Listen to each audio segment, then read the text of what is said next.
Oi, gente! E aí, como estamos? Aqui estamos bem, graças a Deus.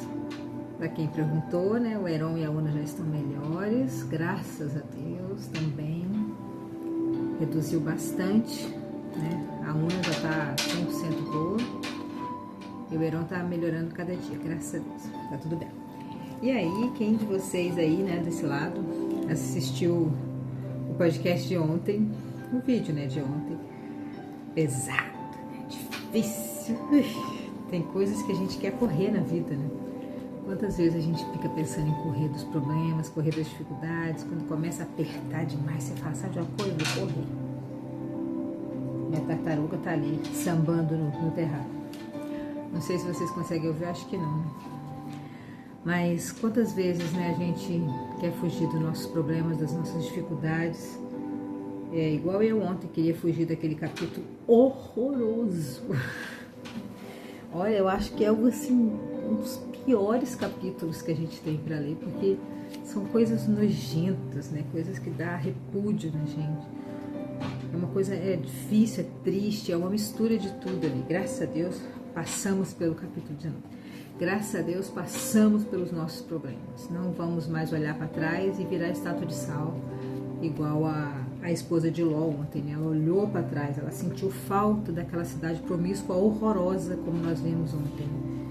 E aí ela morreu. A fé dela, a falta de fé dela matou ela. E hoje vai ser um capítulo mais tranquilinho, é o capítulo 20 de Gênesis. Abraão, agora com 2A, ele continua me irritando, né? Vocês vão ver por quê. Eu entendo que ele é um grande homem de Deus, ele é o pai da fé, né? Lá em Hebreus capítulo 11 fala e cita ele, né? E ele é um homem maravilhoso, temente a Deus, né? Mas ele é irritante, igual um monte de gente, igual a gente é também, né? Que a gente faz tanta coisa errada, que as pessoas ficam irritadas com a gente, assim como eu fico com Abraão. Então, a gente tem que melhorar, né? Melhorar a cada dia. Não olhar para trás, seguir para frente, rumo para frente. Vamos lá. Abraão saiu de Manré. Ele morava lá em Manré, lá no capítulo 17, né? Ele falou sobre essa cidade, árvores sagradas de Manré. Eu acho que elas eram frutíferas, né? Foi para o sul do país de Canaã e ficou morando em Cádiz e Sur, nome de duas cidades.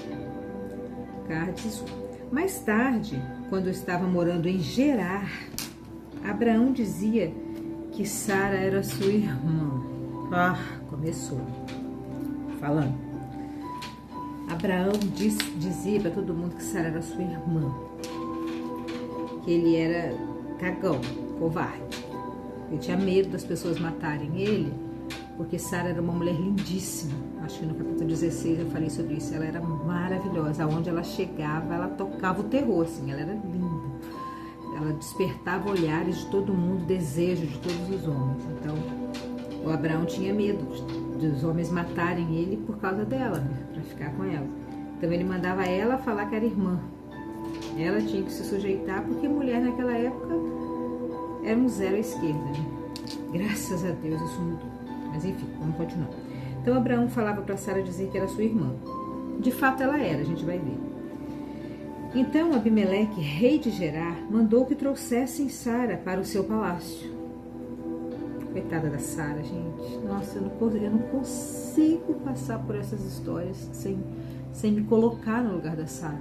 Claro que é outro contexto, outra história. Elas estavam acostumadas a serem nada, né? Serenada, até porque se fosse na nossa época a gente ia lutar, se fosse agora, a gente ia lutar, ia guerrear, ia brigar, dar um soco na cara do Abraão. Pediu divórcio, né, por incompatibilidade de gênios, igual os artistas falam. Era outro contexto, né? Graças a Deus que nós estamos nesse, e a Sara teve que ir lá pro palácio. Imagina que situação, né? É difícil, é difícil. A do Abraão também é difícil, né? Ele estava entregando a mulher dele para ser usada. Ele não tinha forças para assumir, né, o papel de homem dele. Sei lá por que Abraão fazia isso também. Vamos embora. Então Abimeleque mandou chamar a Sara para ela ir lá para o palácio dele. Mas de noite num sonho, ó, Deus livrando a Sara aqui, ó. Deus cuida da mulher, Deus cuida da mulher. Não é à toa que Deus escolheu a gente para continuar, para dar continuidade na raça humana, que é a coroa da criação dele, a parte que ele mais ama, a parte que ele mais admira, a parte que ele mais gosta é o ser humano. E ele escolheu a mulher para poder procriar, para poder gerar, para poder multiplicar e encher a terra. É um privilégio, é uma honra. E Deus libertou ela aqui, ó, Deus salvou ela. Mas de noite, num sonho, Deus apareceu a Abimeleque, o rei, e disse: você vai ser castigado com a morte, porque a mulher que mandou buscar é casada. Deus revelou para ele em sonhos, Deus falou com ele em sonhos. E Abimeleque ainda não havia tocado em Sara. Olha o livramento que Deus deu para Sara, igual dá para você, para mim e para todos nós, né? E por isso ele diz, né? Senhor, eu sou inocente. Ele estava se justificando diante de Deus, né? Será que vais destruir a mim e ao meu povo? O próprio Abraão disse que Sara era irmã dele. E ela mesma disse, a mesma coisa no versículo 5 do 20. Ela disse que era irmã dele e ele também disse, porque ele, na verdade, ele mandou ela falar. E eles eram mesmo, quer ver? O que eu fiz foi de boa fé e eu não sou culpado. O rei Abimeleque falou isso. No sonho, Deus respondeu ele: eu sei que você fez tudo de boa fé. Portanto, para que você não pecasse contra mim, eu não deixei que você tocasse nela. Abimeleque, ele estava naquela cidade ali, mas ele era um homem de Deus. Ele tinha intimidade com o Senhor, tanto que o Senhor falou com ele em sonhos. Ele tinha sensibilidade do Espírito, né? Ele compreendia as coisas de Deus. Ele viu que aquele sonho era Deus falando com ele, né? Ele creu naquele sonho. Mesmo estando numa cidade que ninguém conhecia Deus, Abimeleque, o rei, conhecia, né? Como é bom a gente ter uma liderança que conhece a Deus, né? Que vai nos guiar para o caminho certo, né? Um mentor, uma pessoa que nos oriente, né? Eu sei que você fez de boa fé, Deus falou com ele. Agora devolva a mulher ao marido dela. Ele é profeta. Olha Deus falando com Abimeleque. Abraão é profeta. E orará para que você não morra. Mas se a mulher não for devolvida, eu estou te avisando que certamente você morrerá. E morrerá você e todos os seus. Tinha que devolver Sara urgente. No dia seguinte, Abimeleque levantou-se bem cedo. Mais cedo que eu. Eu levanto às 4, ele deve ter levantado às 2. Chamou todos os seus servidores e lhes contou o que havia acontecido. Ele contou para eles o sonho, né? O que ele tinha sonhado. E eles ficaram com muito medo. Todo mundo ficou com medo porque eles eram tementes a Deus. Eles sabiam que se eles pecassem contra o Senhor, coisas ruins iam acontecer para eles e para a família deles. Eles ficaram com medo, né? Nossa, eles ficaram muito, muito temerosos. Todos ficaram com medo. Versículo 9, para você que acompanha aí na Bíblia. Em seguida, Abimeleque chamou Abraão e disse: veja o que você fez. Que mal eu lhe causei para que você fizesse cair sobre mim e sobre o meu país a culpa de um pecado tão grande. Quer dizer, Abimeleque, mesmo numa era promíscua, né, num lugar... Ela não fala igual Sodoma e Gomorra, mas era uma cidade assim que a mulher podia ser de todo mundo, né? As pessoas faziam o que quisessem. E mesmo assim, ele, como uma pessoa temente a Deus, ele falou: como você faz cair sobre mim e o meu país um pecado tão grande que é o adultério, né? Quer dizer, ele já tinha o temor de Deus mesmo. Isso não é coisa que se faça. Ele deu um brigueiro com Abraão, né? Também tem vontade de brigar com ele. O que é que você estava pensando quando você fez isso, Abraão? Você é maluco? Você é doido? Eu acho que ele falou isso. E Abraão respondeu: eu pensei que nesse lugar ninguém respeitasse a Deus e que me matariam para ficar com a minha mulher. O Abraão ficou surpreso de saber que Abimeleque, o rei, temia o Senhor, né? E eu acho que Abraão tinha uma baixa autoestima também, né? Ele tinha uma ideia de que ele era o medonho e a Sara era a maravilhosa. Ele amava muito ela, então ele achava ela perfeita de todas as formas. E a Bíblia diz mesmo que ela era maravilhosa.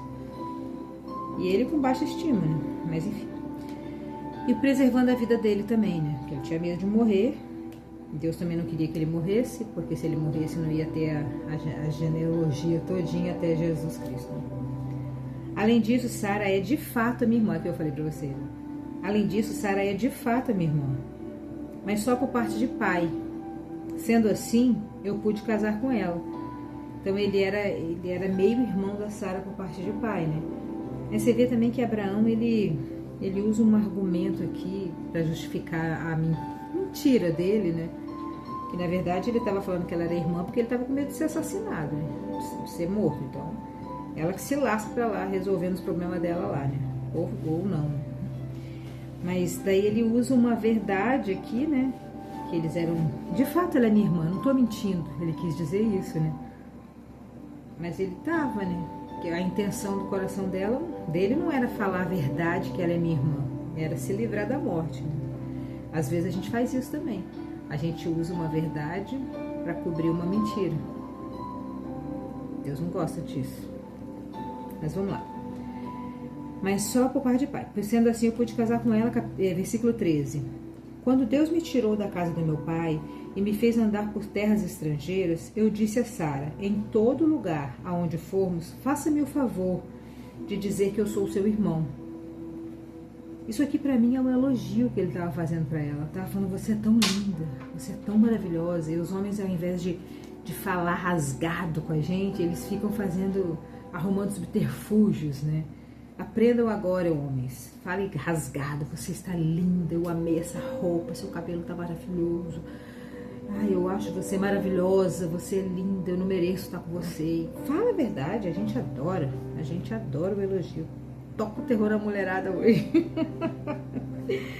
E ele falou com ela, em todo lugar que a gente for, fala que é minha irmã, porque você é linda demais, todo mundo vai te querer, eles vão me matar. Então, para você preservar a minha vida, fale que é minha irmã. Isso tudo toque de Klein, né? Eu que estou emendando aqui. Então Abimeleque devolveu Sara a Abraão. Além disso, ele lhe deu ovelhas, bois, escravos e escravas. Quando eu li isso aqui, eu fiquei pensando, né? O cara fez uma cagada dessa, quase que destrói a família do rei toda, todo mundo, quase que joga maldição em todo mundo. E ele deu isso tudo, mas depois eu fui ver que o Abimeleque, ele era um homem de Deus, ele era generoso. As pessoas que são de Deus, elas são generosas, né? Tanto no carinho, quanto no dinheiro, quanto na atenção. O povo de Deus é generoso, nós somos generosos, temos que ser generosos, né? E Abimeleque era, e ele pegou e deu um monte de boi, um monte de ovelha, escravos, escravas para Abraão, porque Abraão foi sincero, não, ela é minha irmã, e eu falei isso porque eu tinha medo de morrer. Ele falou a verdade, e o rei achou isso bonito. O rei achou bonito e abençoou ele com um monte de coisa. Olha, Abraão, aí estão as minhas terras, more aonde você quiser, escolha. E Abimeleque disse a Sara o seguinte, eu estou dando ao seu irmão 11,5 quilos de prata, para que os que estão com você saibam que você está inocente. Assim todos saberão que você não fez nada de errado. Por causa do que tinha acontecido com Sara, dessa situação toda que tinha acontecido com Sara, a mulher de Abraão, o Senhor Deus havia feito com que nenhuma das mulheres do palácio de Abimeleque pudesse ter filhos. Então, o castigo dele de ter quase dormido com Sara era que todas as mulheres seriam estéreis, quer dizer, a herança deles ia parar ali. Nenhuma mulher ia ter filho, nenhuma mulher ia ser abençoada com filhos, e era uma grande maldição nessa época, né? Aí Abraão orou em favor de Abimeleque, e Deus curou. E também curou a mulher dele e as suas escravas, e assim todas elas puderam ter filhos novamente. Legal isso, né? Porque Abraão mesmo, eu e a minha implicância com ele era um homem profeta, um homem de Deus. E eu tenho certeza que tudo isso, assim, que Deus amava tanto Abraão, porque Deus conhecia o coração dele. E ele quando ele chegava perto de Deus, a primeira coisa que ele fazia era se ajoelhar e se humilhar e confessar que ele era uma pessoa dependente do Senhor, né? E isso agrada o coração de Deus. Vamos ser assim também, né? Mesmo a gente sendo pecadores, errados, fazendo um monte de coisa errada, que isso seja só um acidente na nossa vida, que a gente não pratique isso porque a gente quer praticar, mas que seja realmente um acidente, um pecado na nossa vida, o erro, que a gente vai ser abençoado igual a Abraão, por temente ao Senhor e deixar o pecado ser só um acidente, vai dar certo. É um prazer para mim conversar com vocês aqui. Estou muito feliz. Estou muito feliz de estar fazendo isso e estou arrependida de não ter feito antes, por pura bobeira. Mas enquanto eu tiver ar, coragem, força, vitalidade, estarei aqui lendo para vocês. Já vão pensando aí qual capítulo, qual livro, né, que vocês querem que eu leia. Em vídeo agora, né, porque eu já li vários lá no Spotify em áudio. Aí se vocês quiserem me dar alguma sugestão, estou aberta a sugestões. Um beijão para vocês e até amanhã no capítulo 21 de Gênesis. Hoje eu não vou desligar aqui correndo e ficar cortado, vou esperar. Beijão, até amanhã.